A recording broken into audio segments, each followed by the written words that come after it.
ఇక సిగ్గు లేకుండా ఇంకా మాట్లాడతాడు రేవంత్ రెడ్డి. ఈసారి 100 గెలుస్తాడట, 100. అందుకే నేను చెప్పిన 100 నీ బొందనా అని చెప్పిన నేను.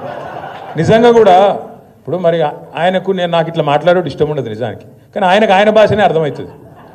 ఎవడన్నా ముఖ్యమంత్రి ప్రపంచంలో, మొత్తం ప్రపంచంలో ఎక్కడన్నా ఏం చేస్తారు, ఆయన కోసుక తింటారా అంటాడు ఎవడన్నా? అంటాడా అసలు ఎవడన్నా కూర్చున్నాడు?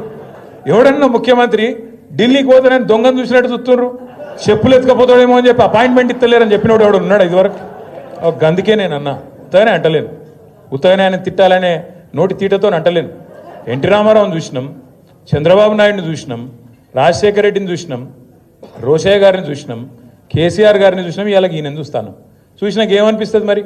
గిసొంటి మాటలు మాట్లాడేటోడు తెల్లారి లేస్తే పనికి మాలిన మాటలు, అది ఇప్పుతే నోరు ఇప్పుతే పాపం ఇక అందులోకెళ్ళి డ్రైనేజ్ కంపు తప్ప ఇంకోటి రాదు. గబ్బు మాటలు, గబ్బు వ్యవహారాలు. కేసీఆర్ గారు లాంటి నాయకుడిని పట్టుకొని ఆయన మీద ఇష్టం ఉన్నట్టు మాట్లాడొచ్చునా?